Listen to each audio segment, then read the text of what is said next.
Tayo dito ABS, mapapalit siya kasi babiyahe sila sa Baguio. So palit tayo ng buong module ng ABS. Yun yung ABS niya sa loob. Babaklasin muna natin tapos it's all good. Hindi sa amin galing tong unit eh. Papapalit lang to, Sep, no? Okay. Papalitan na natin kasi babiyahe silang malayo. So thank you, sir. Salamat po. Kabit na natin yung ABS. Yan yung luma. Checkin na natin.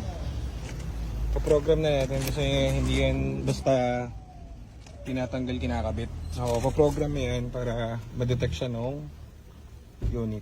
Okay, so check natin. Tara, checkin na natin.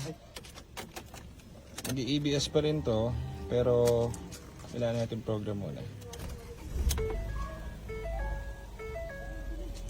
Yan, malfunction pa rin yung ABS. So wala natin itong program kasi yung nakasave dito is yung luma niyang module.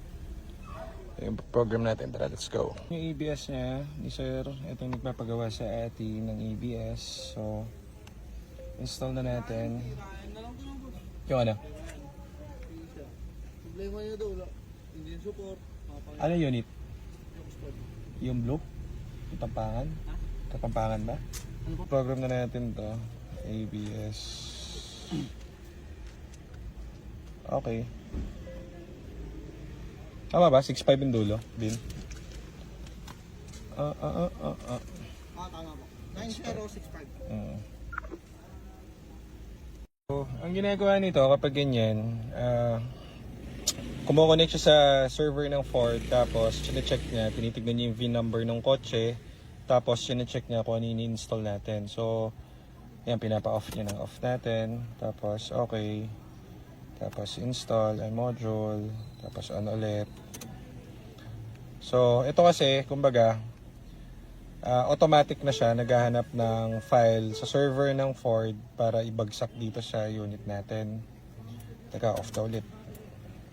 So, nakabit na kasi natin yung module. So, ngayon, ang way is, para siyang laptop, yung computer niyan, i-installan mo ng driver kasi iniba mo yung ano niya, yung nakakabit sa kanya. Syempre may part number yan and everything, hindi niya mababasa. So, ito, automatic niya ang ginagawa. Okay, so parang ganun siya. Yun ang logic niya. Kaya kailangan natin na siyang installan. Try natin. Yung, as built.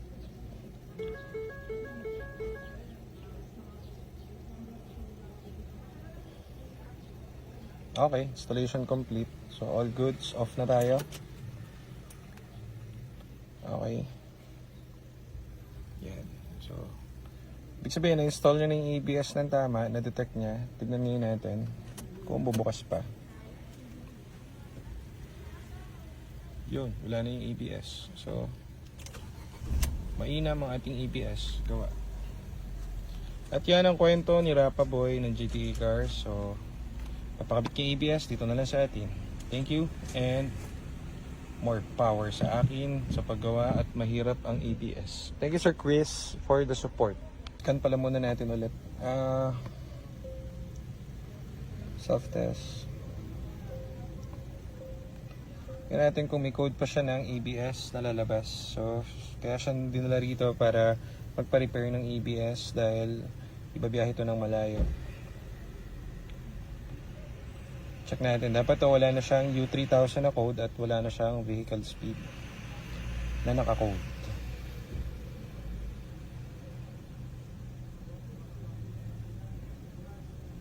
Okay. ABS niya is pass na. So, all goods. Mainam. Yan. So, ABS yung pass niya is no DTC or walang error na yung ABS niya. So, it's all good. Okay, yan lang. At tapos na tayo.